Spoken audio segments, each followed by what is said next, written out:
Waalaikumsalam warahmatullahi wabarakatuh. Selamat pagi, Bu Cici dan teman-teman kelas yang saya cintai. Terima kasih atas kehadiran kalian di kelas pada pagi hari ini.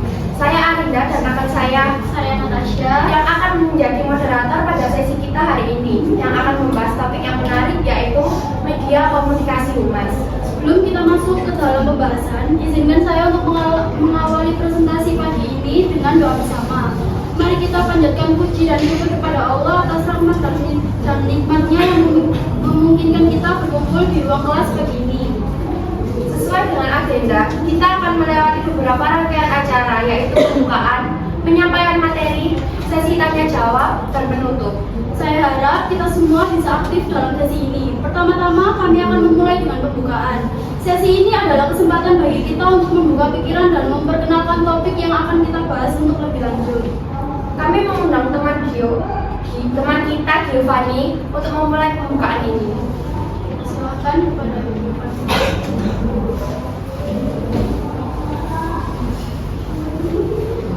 Baik, terima kasih untuk Arinda dan Natasha. Baiklah teman-teman, Assalamualaikum warahmatullahi wabarakatuh. Waalaikumsalam warahmatullahi wabarakatuh. Perkenalkan, nama saya Giovanni Valentino Bilviansyah. Dan di sini saya akan membuka tentang media komunikasi humas. Pertama-tama, yang terhormat Ibu Cici selaku guru Mapel Humas dan teman-teman yang saya banggakan. Pertama-tama, marilah kita panjatkan puji syukur atas karunia Allah Subhanahu wa Ta'ala. Kita bisa berkumpul pada pagi hari ini di kelas 11 MP4. Baik teman-teman, saya akan menjelaskan media komunikasi humas. Agenda, kita akan menjelaskan yang pertama, ada definisi, manfaat dan tujuan, jenis-jenis, kelebihan dan kekurangan.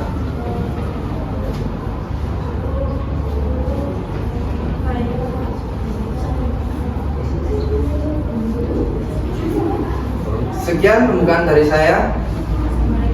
Assalamualaikum warahmatullahi wabarakatuh. Waalaikumsalam warahmatullahi wabarakatuh. Terima kasih kepada teman kita Giovanni atas pembukaannya yang sangat menarik. Sekarang, mari kita masuk ke dalam sesi penyampaian materi. Saya akan memberikan kesempatan kepada Erika, Gio, dan Angel untuk menyampaikan bagian materi dari materi yang telah dipersiapkan.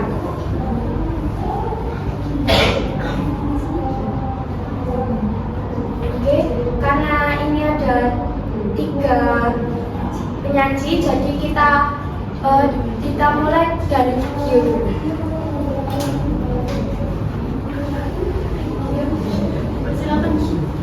Silakan Giovanni.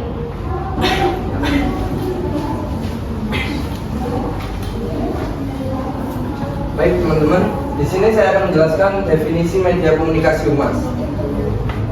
Media humas adalah skala bentuk media, sarana atau saluran channel yang digunakan oleh seorang praktisi dalam humas dalam pekerjaannya untuk mempublikasikan secara luas agar produk atau jasa yang humas pasarkan lebih dikenal oleh masyarakat.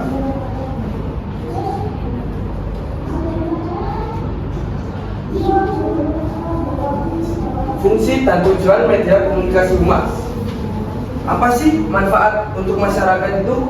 Nah, manfaatnya mengedukasi masyarakat untuk meningkatkan citra dan reputasi, membangun sosialisasi yang baik, dan membangun hubungan yang baik dengan publik yang lain. Langkah awal dari public relation. Langkah awal dari kinerja public relation sebagai narasumber informasi, dan dengan adanya media maka dengan mudah para public relation mempublikasikan kepada khalayak luas mengenai program dari public relation.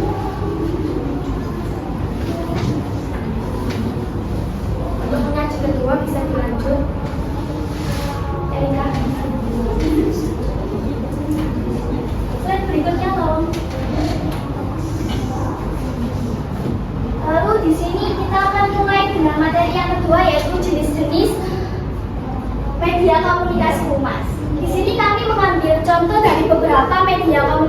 humas. Yang pertama yaitu media elektronik, yaitu televisi, radio, dan lain-lain. Televisi merupakan jangkauan media yang dapat menjangkau global. Dengan televisi, mungkin di kalangan sekarang, di era sekarang, televisi sudah tidak digunakan lagi atau sangat jarang ditonton oleh anak-anak muda zaman sekarang. Bahkan orang tua juga sangat jarang untuk menonton televisi. Pasti yang ditonton apa? HP. Kan HP juga dapat dibawa kemana-mana tanpa harus menancapkan listrik biar bisa menyala. Dengan televisi juga berita yang disampaikan itu menarik. Dengan visual, gambar, dan suara menjadi satu yang membuat khalayak umum menjadi lebih penasaran lagi dengan berita yang disampaikan oleh humas. Lalu radio. Kalau dibilang jarang digunakan, televisi dan radio itu juga sama. Apalagi radio sekarang jarang ya digunakan ya. Bahkan kalian juga nggak pernah dengerin radio secara langsung. Tapi di era modern sekarang itu ada yang namanya podcast. Ada yang pernah dengerin podcast? Ada ya, pasti ada di beberapa platform musik, contohnya Spotify dan lain-lain. Lalu lanjut kedua, media cetak. Di media cetak ada contohnya seperti koran, novel, majalah, buku, dan lain-lain. Humas memilih koran sebagai media humas karena koran menawarkan kesempatan untuk menjangkau audiens yang luas. Kalau di zaman sekarang pasti koran sudah tidak diperjualbelikan karena sudah ada media digital berupa HP. Koran pada zaman dahulu masih dipergunakan sampai itu ada loh, kalau berita viral itu pasti ada yang jual koran. Itu bahkan harganya itu masih 1.000 atau 2.000-an. Ada yang pernah jumpain orang jualan koran nggak? Nggak pernah. Iya. Bahkan tapi koran itu bukan cuma media cetak yang cuma ada di negara kita. Bahkan koran itu media humas yang sangat go internasional, atau di negara lain pun masih menggunakan koran. Bahkan ya bahkan koran pertama kali diciptakan itu ada di Jerman. Terus di Jepang itu kita masih menggunakan koran di kehidupan sehari-hari mereka. Lalu kita lanjut ke media terakhir, yaitu media massa. Di sini kami mengambil contoh yaitu pameran. Siapa yang di sini pernah mengunjungi pameran? Seperti pameran belum pernah sama sekali. Jadi jarang ya kalian ke pameran. Dalam pameran itu media humas yang sangat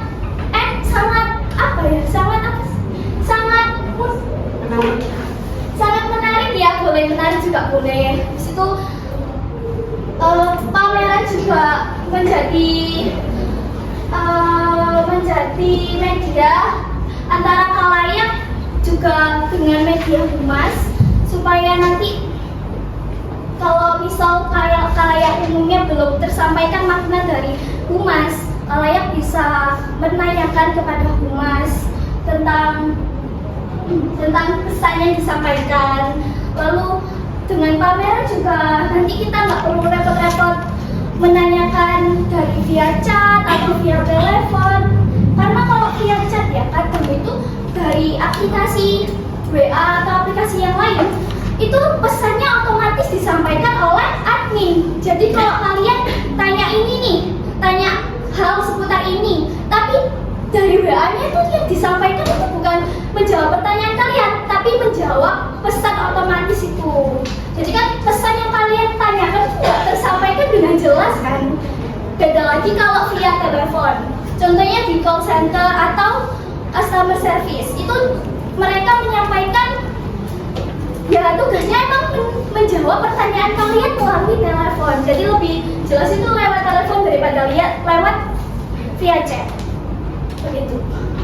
Lalu dengan pameran juga kita bisa lebih menjalin humas bisa menjalin hubungannya baik dengan khalayak umum untuk meningkatkan reputasi perusahaan atau organisasi. Lalu slide berikutnya tolong. Berikutnya. Di sini kita lanjut sudah ke our project. Di dalam our project ini merupakan contoh dari media komunikasi humas. Di fungsi dari our project ini, kami kelompok 3 ingin menambah wawasan kalian mengenai apa sih media komunikasi humas itu. Tujuan kita menggunakan our project ini juga sebagai pendukung dari presentasi kelompok 3 yang akan dijelaskan oleh rekan saya, Julita, Tupan dan waktu kami.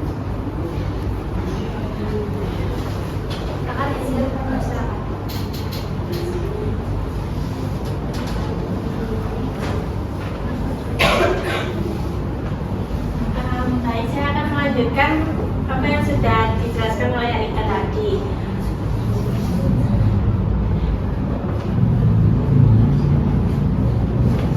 Langsung ke slide berikutnya aja. Hari kita mengambil contoh dari konten YouTube. Humas memilih YouTube sebagai media komunikasi karena platform ini menawarkan banyak keuntungan. Pertama, YouTube memiliki penggunaan yang sangat banyak dan beragam, sehingga memungkinkan humas untuk menjangkau audiens yang lebih luas. Dengan demikian, pesan yang ingin disampaikan dapat diterima oleh lebih banyak orang. Yang kedua, YouTube memungkinkan humas untuk membuat konten visual yang menarik dan informatif. Video dapat digunakan untuk menjelaskan konsep yang kompleks, menampilkan produk atau layanan, atau menceritakan kisah yang dapat membangun hubungan dengan audiens. Di sini ada video konten yang sudah kami buat, bisa diputar.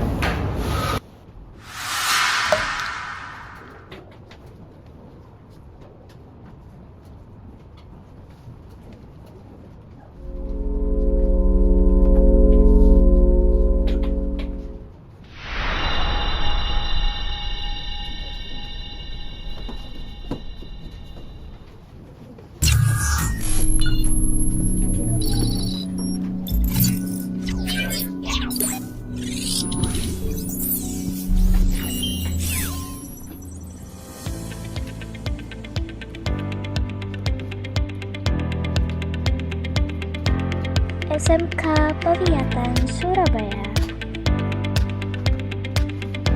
terletak di Jalan Tangkisturi No. 4-6, Kelurahan Sinomulyo, Kecamatan Sukomanunggal, Kota Surabaya, Provinsi Jawa Timur. SMK Pawiyatan Surabaya berdiri pada tahun 1989.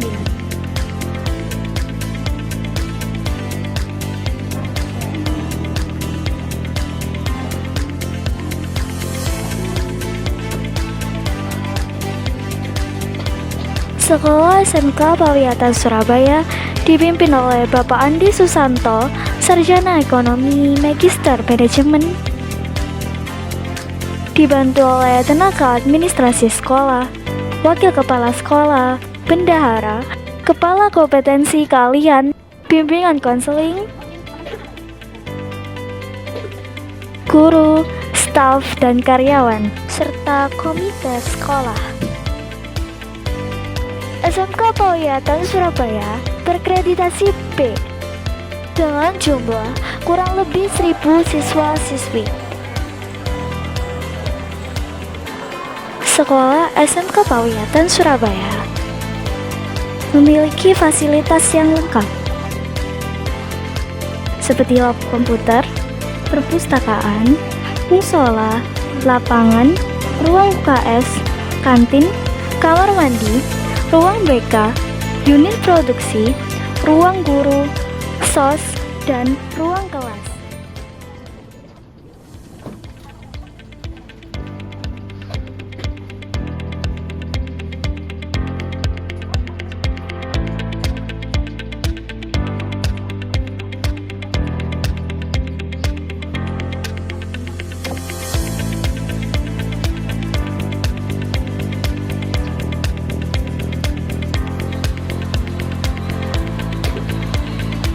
Di sekolah SMK Pawiyatan memiliki beberapa ekstrakurikuler, di antaranya tari, PMR, pramuka, futsal, paskib, SKL, teater, desain grafis, dan jujitsu.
Mohon maaf atas kesalahan teknis dari kami. Mungkin ini bisa dilanjut untuk penjelasan selanjutnya.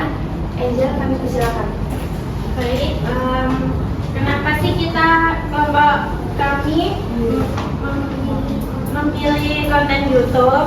Itu karena ada beberapa hal. Yang pertama, membangun citra dan reputasi atau branding. Yang kedua, adalah menjangkau dan meyakinkan calon siswa atau dan orang tua. Trik marketing gitu loh. Yang ketiga, berkomunikasi dengan efektif dan modern atau public relation. Yang keempat, membangun komunitas yang kuat atau community engagement. Dengan konten yang tepat, video tersebut akan menjadi alat humas yang paling powerful, alat humas yang untuk menarik minat keluarga yang tepat dan mencerminkan kualitas pendidikan yang sekolah tawarkan. Untuk penjelasan selanjutnya yaitu kelebihan dan kekurangan media komunikasi humas. Apa sih kelebihan dan kekurangan media komunikasi humas? Yang pertama adalah kelebihan media cetak, yaitu representable atau dapat dibaca ulang. Yang kedua, analisis lebih dalam. Yang ketiga, visual gambar mendukung isi berita. Selanjutnya, kelebihan media elektronik. Yang pertama, cepat dalam menyebarkan berita. Audiovisual memudahkan pemahaman dan menjangkau masyarakat luas. Selanjutnya yaitu kekurangan media cetak. Yang pertama, repeatable atau dapat dibaca ulang, analisis lebih dalam, visual gambar mendukung isi berita. Untuk kekurangan media elektronik yaitu tidak pengulangan siaran dan informasi cepat hilang. Baik, sudah untuk kelebihan dan kekurangan media komunikasi humas itu saja yang dapat saya sampaikan. Saya kembalikan lagi kepada moderator. Bagus sekali untuk penyanyi kita Erika, Gio, dan Angel. Kami juga meminta maaf kepada Ibu Cici dan teman-teman atas kendala dari kelompok kami untuk penyampaian videonya tadi. Terima kasih juga atas paparan yang sangat informatif dari penyanyi kita. Dan sekarang kita akan melanjutkan dengan sesi tanya jawab. Saya ingin mengajak teman-teman kita baik dari kelompok 1 maupun 2 yang ingin bertanya atau memberikan komentar terkait materi yang sudah disampaikan. Dan kami persilahkan kepada kelompok 1 maupun 2 yang ingin menyampaikan pertanyaannya.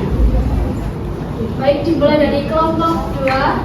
Silakan kelompok 1, silakan berdiri. Kelompok 1.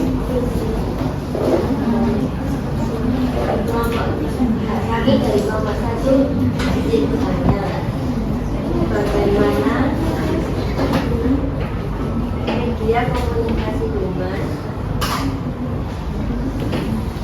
dapat mengatasi tantangan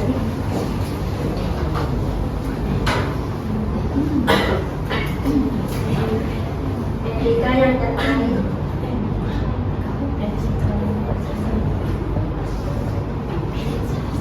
dengan penggunaan influencer dan konten bersponsor dalam kampanye komunikasi.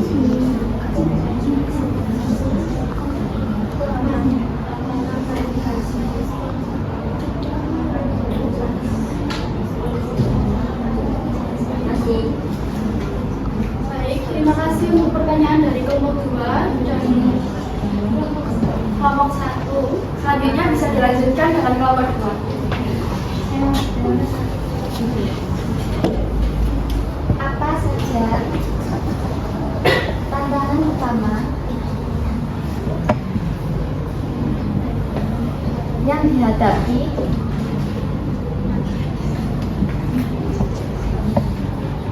oleh praktisi humas dalam mengelola reputasi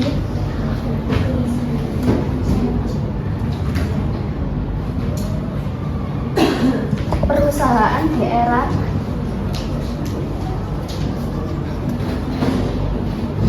media sosial.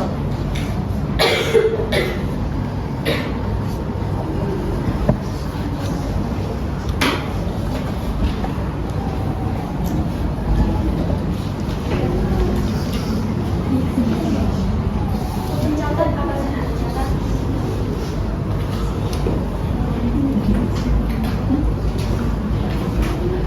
Untuk teman-teman, beri kita waktu 2-3 menit untuk mencari jawaban dari pertanyaan teman-teman sekalian.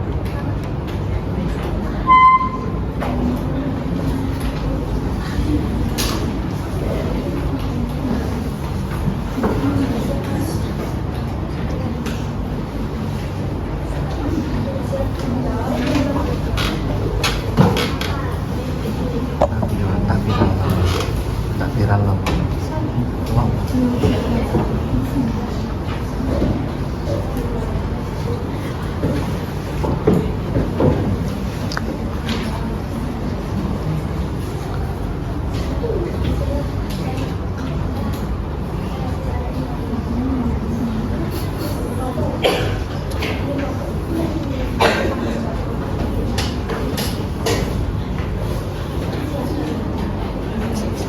Baik, kami persilakan kepada teman kita Sela untuk menjawab pertanyaan dari kelompok 1.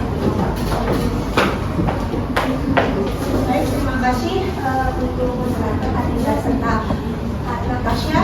Saya Jini akan menjawab pertanyaan dari kelompok 1 yaitu Areta. Saya akan menjelaskan jawaban yang saya dapat. Masalah yang sering terjadi dalam kampanye humas. Banyak perusahaan bekerja sama dengan influencer, orang terkenal di media sosial untuk mempromosikan produk atau ide, tapi ada berapa jumlah masalah etika yang bisa muncul. Yang pertama, tidak jujur. Anjay. Dan yang kedua, mempengaruhi emosi. Dan yang ketiga, tidak sesuai nilai. Keempat, privasi penggunaan. Contoh nyata misalnya sebuah perusahaan makanan sehat bekerja sama dengan influencer. Kalau influencer itu biasanya mempromosikan junk food, maka kerjasama itu bisa dianggap tidak jujur. Tapi kalau influencer memang suka hidup sehat dan bilang dengan jelas bahwa itu adalah iklan, maka kampanye jadi lebih etis dan dipercaya. Sekian, terima kasih jawaban dari saya. Apakah sudah puas? Sekian, terima kasih dari saya.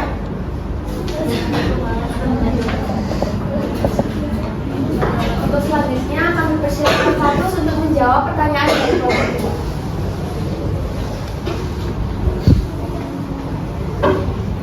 Sebelumnya, semuanya izin menjawab untuk kelompok 2.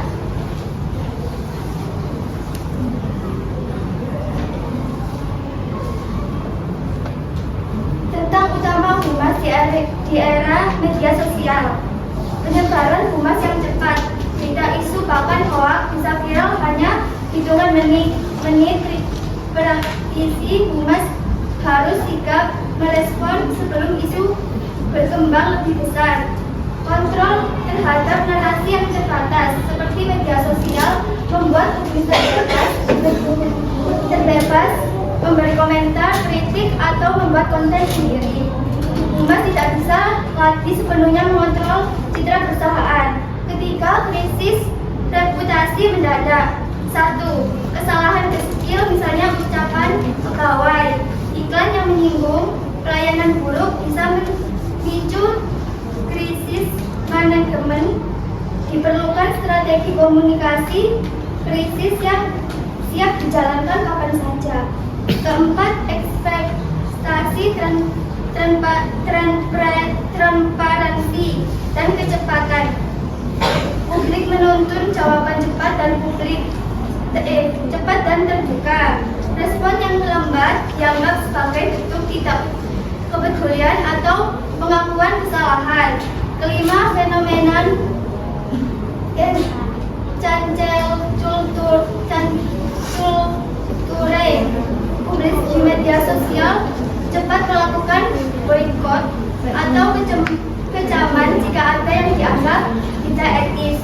Humas harus sensitif pada isu sosial, budaya, dan politik yang berkembang. Keenam, noise dan overload informasi. Banyaknya konten membuat kesan perusahaan sulit menonjol. Humas harus kreatif dalam membentuk pesan yang relevan, menarik, dan mudah diingat. Ketujuh, kolaborasi dengan influencer. Tidak semua influencer konsisten menjaga citra baik. Resiko reputasi bisa muncul jika influencer terlibat skandal atau menyampaikan pesan yang tidak sesuai nilai perusahaan. Yang kedelapan, manajemen komunikasi online. Komentar negatif, keluhan pelanggan, atau bahkan trolling bisa memengaruhi persepsi publik. Humas harus punya tim untuk agen internet dan layanan responsif. Singkatnya, tentang terbesar humas di media sosial adalah kecepatan, keterbukaan, dan pengelolaan isu publik. Jika dikelola, reputasi perusahaan bisa semakin kuat. Jika gagal, reputasi bisa runtuh dalam sekejap. Apakah masih kurang? Sudah puas jawaban. Terima kasih.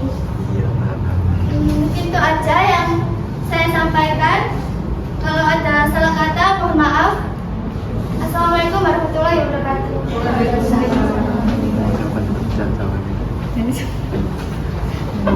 Terima kasih kepada teman-teman kita yang telah aktif untuk bertanya dan menjawab pertanyaan-pertanyaan dari masing-masing kelompok.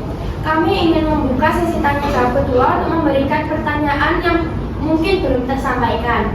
Untuk kelompok 1 dan 2, kami persilakan untuk bertanya di sesi tanya jawab yang kedua.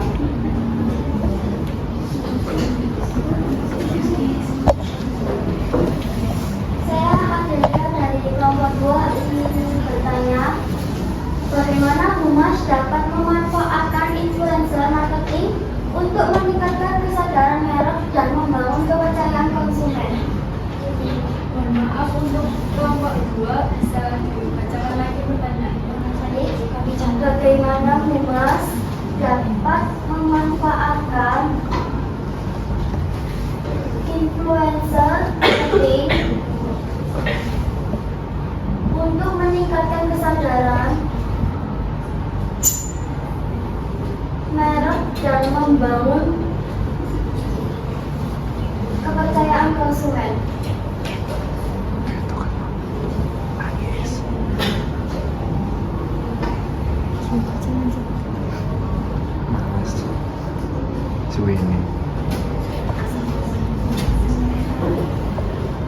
Terima kasih dari kelompok 2 dilanjut dengan kelompok 1.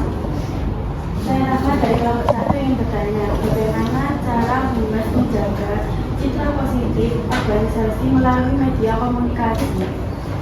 Mohon maaf, buat kelompok 1 bisa Bagaimana cara Humas menjaga citra positif organisasi melalui media komunikasi?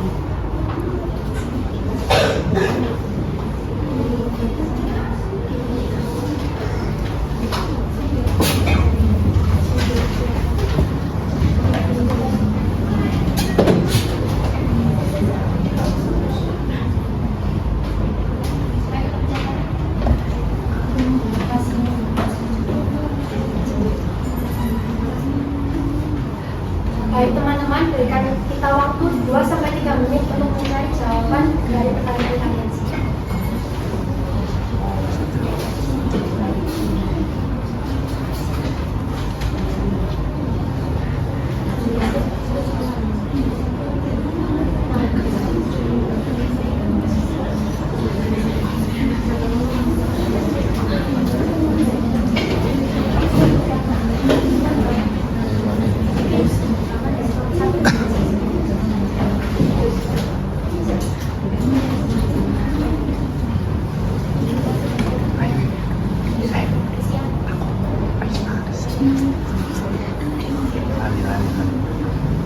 Baik, saya akan memberikan kesempatan kepada kelompok kami untuk menjawab pertanyaan-pertanyaan dari kelompok 1 maupun 2. Untuk yang pertama dari Sela untuk menjawab dari kelompok 2. Baik, di sini saya akan menjawab pertanyaan dari kelompok 2. Bagaimana Humas dapat memanfaatkan influencer marketing untuk meningkatkan kesadaran merek dan membangun kepercayaan konsumen? Humas bisa memanfaatkan influencer marketing untuk meningkatkan kesadaran merek dan membangun kepercayaan konsumen dengan beberapa cara berikut. 1. Memilih influencer yang tepat. 2. Membangun kolaborasi autentik. 3. Menyampaikan cerita merek atau brand storytelling. Dan 4. Menggunakan beragam format konten. 5. Mengutamakan transparansi. 6. Mengukur dampak kampanye.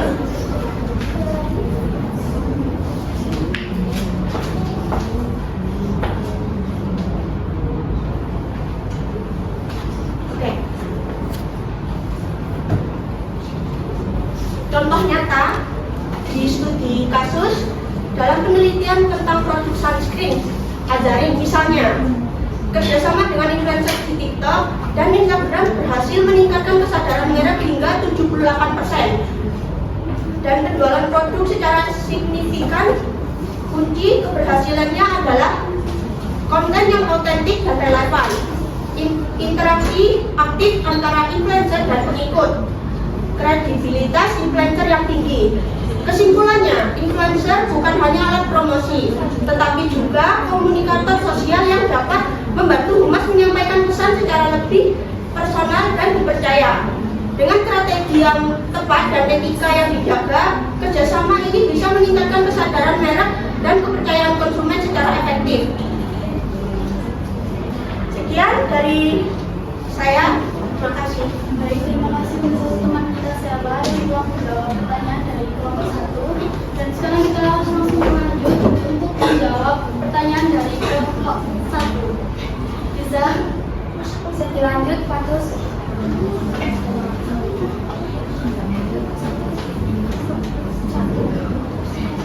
Izin menjawab untuk pertanyaan nomor D untuk kelompok 1. Bagaimana cara Humas menjaga citra positif organisasi melalui media komunikasi, yaitu komunikasi yang konsisten dan transparan. Pastikan pesan organisasi jelas, tidak membingungkan, dan sejalan dengan misi visi. Kedua, media relation yang baik, menjalani hubungan positif dengan jurnalis, media online maupun influencer. Ketiga, pengelolaan isu dan krisis, seperti segera merespon isu negatif dengan pertanyaan resmi yang cepat, sopan, dan berbasis fakta. Keempat, konten positif dan storytelling, yaitu gunakan media sosial, website, atau newsletter untuk menyampaikan. Yang kelima, engagement dengan publik, seperti aktif merespon komentar, pertanyaan, dan kritik dengan ramah. Yang keenam, manfaat media digital, optimalkan kenalan resmi seperti Instagram, TikTok, YouTube, website, dan podcast untuk membangun citra modern dan dekat dengan audiens. Yang ketujuh, monitoring dan evaluasi, yaitu pantau pemberian media dan percakapan di media sosial tentang organisasi. Singkatnya, Humas menjaga citra positif organisasi dengan keterbukaan komunikasi yang baik, hubungan media yang sehat, serta pengelolaan isu yang cepat dan tepat. Mungkin itu aja yang aku sampaikan.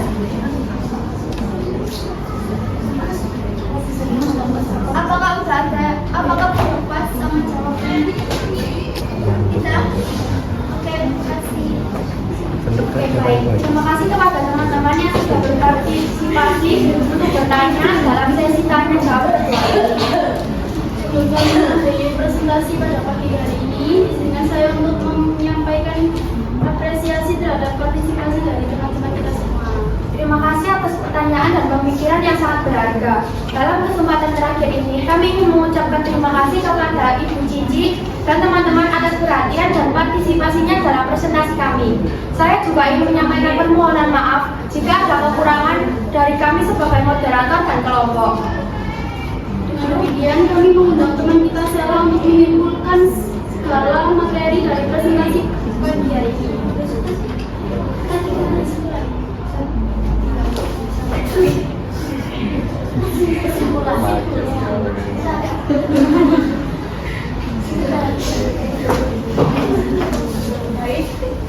kesimpulan dari media komunikasi Humas.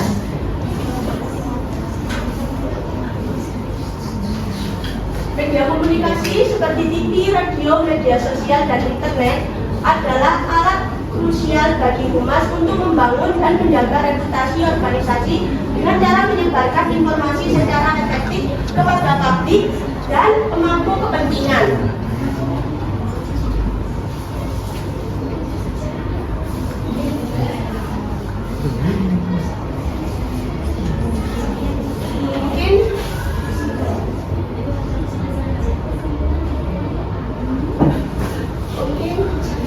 Mungkin itu saja kesimpulan yang dapat kelompok kami sampaikan. Terima kasih Sela atas kesimpulan yang sudah disampaikan dengan jelas dan terinci rapi. Semoga apa yang telah kami sampaikan dapat memberikan manfaat dan pemahaman yang lebih luas bagi kita semua. Kami banyak mengucapkan terima kasih untuk kelompok kita yang sudah berusaha keras untuk suksesnya presentasi hari ini, serta teman-teman dan Bu Cici Mamuda atas waktu dan perhatian kalian semua. Kami sebagai moderator presentasi pamit undur diri. Wassalamualaikum